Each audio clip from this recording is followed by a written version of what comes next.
Hello guys, कैसे हैं आप सब। आज हम पढ़ेंगे CSS के इस ट्यूटोरियल में CSS सिलेक्टर्स के बारे में। पिछले वीडियो में हमने CSS के सिंटेक्स के बारे में देखा कि उसे हम कैसे डिक्लेयर करते हैं, कि उसमें सिलेक्टर्स क्या होते हैं, प्रॉपर्टी क्या होती है, वैल्यू क्या होते हैं, ये सब हमने देखा। और आज हम उसी सिलेक्टर्स के बारे में देखेंगे और वो कितने टाइप के होते हैं वो भी हम देखेंगे। CSS सिलेक्टर को हम दो पार्ट में देखेंगे और यह हमारा फर्स्ट पार्ट है। तो शुरू करते हैं। सबसे पहले हम देखते हैं यूनिवर्सल सेलेक्टर के बारे में। ये क्या होते हैं?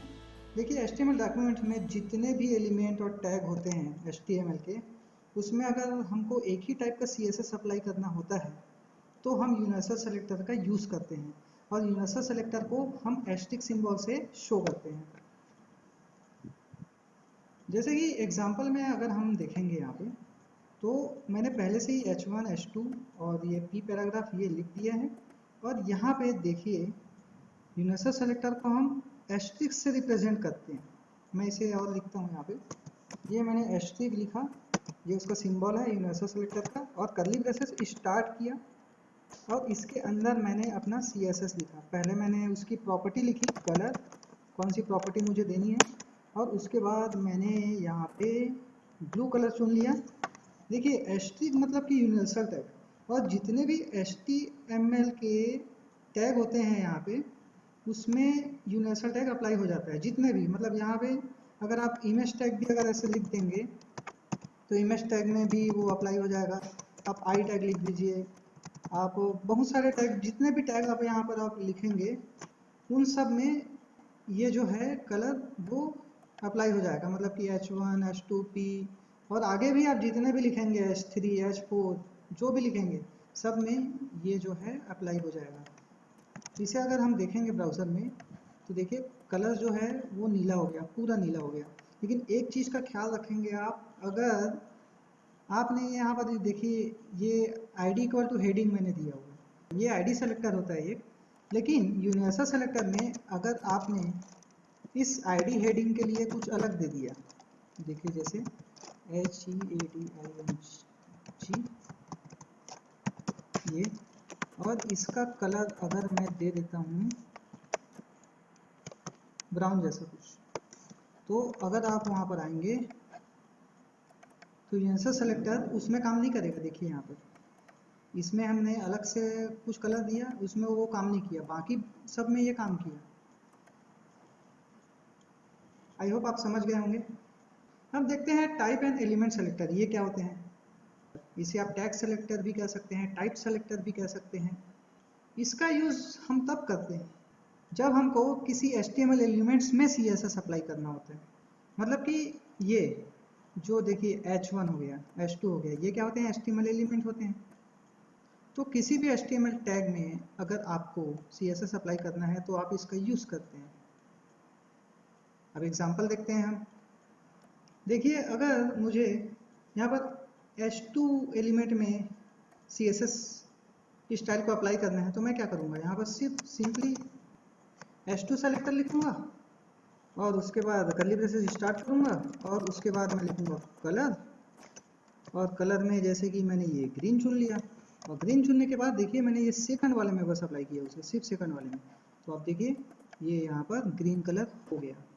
और वैसे ही आप P टैग का अगर यूज़ करेंगे, जैसे कि ये P टैग है, अगर इस P टैग का हम यहाँ पर यूज़ करते हैं तो दोनों P टैग में अगर मैं बैकग्राउंड कलर भी अगर देना चाहता हूँ, BACK बैकग्राउंड कलर, और मैंने ये कुछ ऐसा दे दिया, तो अगर आप वहाँ देखेंगे तो दोनों में कलर चेंज हो गया। क्यों दोनों में हुआ? क्योंकि दोनों जो है ये HTML एलिमेंट हैं, और उसी सेलेक्टर को यूज़ करके देखिए यहाँ पर ये हमने अप्लाई कर दिया। और भी आप P टैग लिखेंगे तो सब में वो अप्लाई हो जाएगा। अब क्लास सेलेक्टर्स को समझिए। देखिए, क्लास सेलेक्टर एक ग्लोबल एट्रीब्यूट होता है। यह एक या एक से अधिक HTML एलिमेंट्स में एक ही टाइप का CSS स्टाइल करने के लिए इसे यूज़ करते हैं हम। मान लो आपको H1 टैग और P टैग दोनों में एक ही टाइप का CSS स्टाइल अप्लाई करना है, तो आप क्लास सेलेक्टर का यूज़ करेंगे और इसे हम डॉट ऑपरेटर से रिप्रेजेंट करते हैं, डॉट ऑपरेटर से, और उसके बाद क्लास का नाम लिख देते हैं। एग्जाम्पल पे हम चलते हैं। देखिए यहाँ पर मैं क्या लिख देता हूँ, क्लास। ये मैंने क्लास लिखा, और क्लास लिखने के बाद ये सेकंड वाले में भी मैं लिख देता हूँ क्लास। ठीक है, ये इसका नाम मैंने दिया h1 मतलब हेडिंग 1, और इससे मैंने लिखा हेडिंग 2। इसे मैं हटा देता हूँ, ये ये सब मैं हटा देता हूँ। अब देखिए, अगर यहाँ पर देखिए ये क्लास है, देखिए यहाँ पर क्लास इक्वल टू मैंने क्लास का नाम दे दिया है, और इसी क्लास के नाम को हम यूज़ करेंगे, और इसका सिंटेक्स जो होता है वो होता है डॉट। ये मैंने डॉट लिखा, और उस डॉट के बाद उस क्लास का नाम लिखेंगे जिसे आपने लिखा है यहाँ पे। देखिए हेडिंग 1 मैंने दिया हुआ है, कलर इसका है ब्राउन। ठीक है, और ये h1 यहाँ पर हेडिंग 1 लिख देता हूँ, और देखिए यहाँ पर हेडिंग 2 ये हो गया।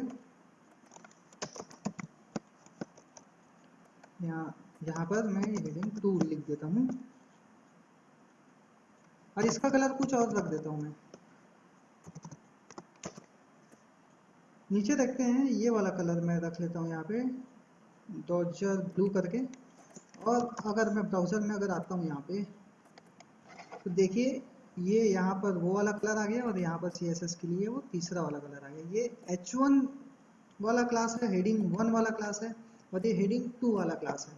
देखिए यहाँ पर उसका कलर ये है, और यहाँ पर ये है। क्लास का एक चीज़ मैं और आपको बताना चाहूँगा, जैसे कि यहाँ पर हमने लिखा सब बीजी, तो ये क्या हुआ, एक क्लास है। तो जैसे ही मैंने यहाँ पर लिखा सब बीजी, और इसके सामने भी हमने डॉट लिखा, ठीक है, और यहाँ पे मैंने लिख दिया बैकग्राउंड कलर। बैकग्राउंड कलर मैंने दे दिया यहाँ पे गोल्ड। देखना अब क्या होगा, तो देखिए उसके बैकग्राउंड में आ गया बीजी।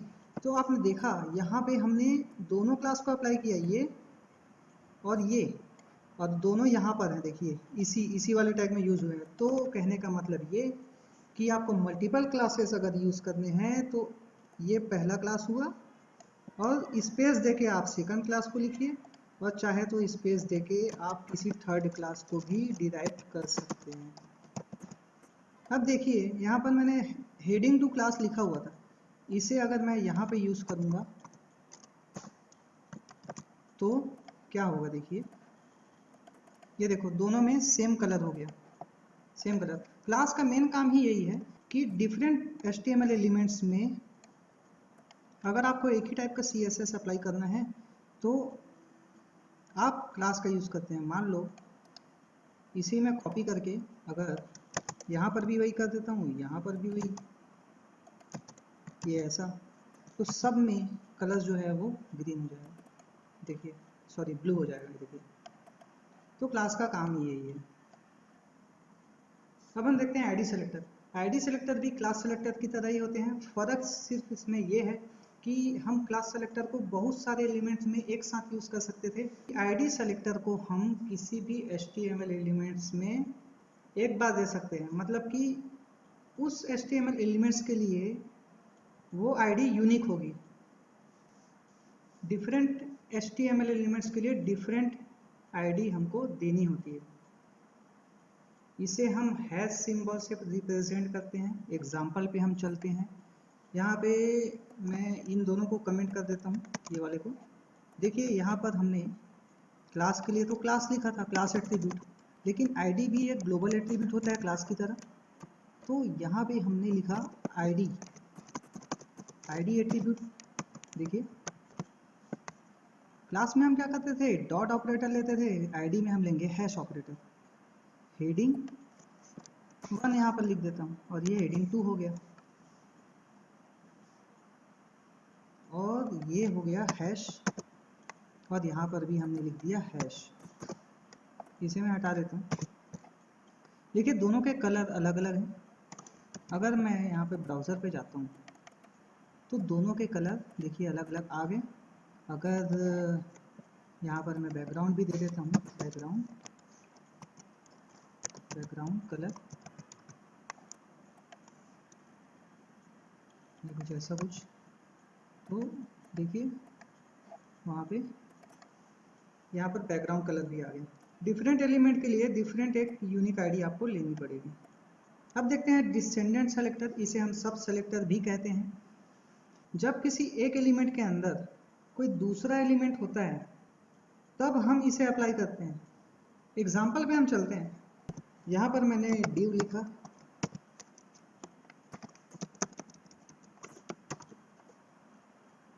और उसके बाद देखिए इस div के अंदर मैंने ये दोनों को लिखा हुआ है। तो div ये जो है वो पेरेंट हुआ और ये उसके चाइल्ड हो गए। तो देखिए हम सब सेलेक्टर का यूज़ कैसे करते हैं। मैंने लिखा वहाँ पे div, जैसे ही मैंने div लिखा, ठीक है, इसको मैं हटा देता हूँ, ये सबको मैं हटा देता हूँ। div लिखने के बाद मैंने दिया स्पेस और उसके बाद मैंने उस पेरेंट एलिमेंट के अंदर ये h1 है और ये जो div है वो पेरेंट एलिमेंट का काम करेगा सिंटेक्स के हिसाब से, और उसके बाद ये जो है उसका अंदर का एलिमेंट होगा, मतलब चाइल्ड जैसा होगा, वो सब एलिमेंट होगा। div के बाद हमने दिया स्पेस और स्पेस देने के बाद जैसे मुझे h1 में अप्लाई करना है तो यहाँ पर मैंने h1 में लिख दिया बैकग्राउंड कलर लाइन। ये कुछ मैंने ऐसे दिया। ये सिंटेक्स होता है, ये पेरेंट है और उसके बाद एक स्पेस देंगे और जिसमें भी आपको ये अप्लाई करना है जैसे h2 में या फिर h1 में तो आपको ऐसे CSS दे देना है। अब ये देखिए यहाँ पे इसको कॉपी करता हूँ और यही चीज़ सेम मैं h2 के लिए दे देता हूँ। इसके लिए अलग बैकग्राउंड कलर चुन लेते हैं, हम कुछ ऐसा चुन लेते हैं। तो देखिए और ये h2 होगा। अब हम चलते हैं ब्राउज़र में तो देखिए इसका हो गया ग्रीन और इसका हो गया ये जो हमने कलर लिया था। ये देखिए ये div पेरेंट का काम कर रहा है और ये div के अंदर है ये दोनों। तो ये सब सेलेक्टर हुए और सिंटेक्स भी वही है। ये पेरेंट हो गया, पेरेंट पहले आएगा और स्पेस देके जो इसके अंदर है उसे हमने यहाँ पर लिख दिया सेकेंडरी, कुछ ऐसा। आई होप आप समझ गए होंगे। आई होप गाइस आपको ये वीडियो पसंद आया होगा। मिलते हैं गाइस नेक्स्ट वीडियो में।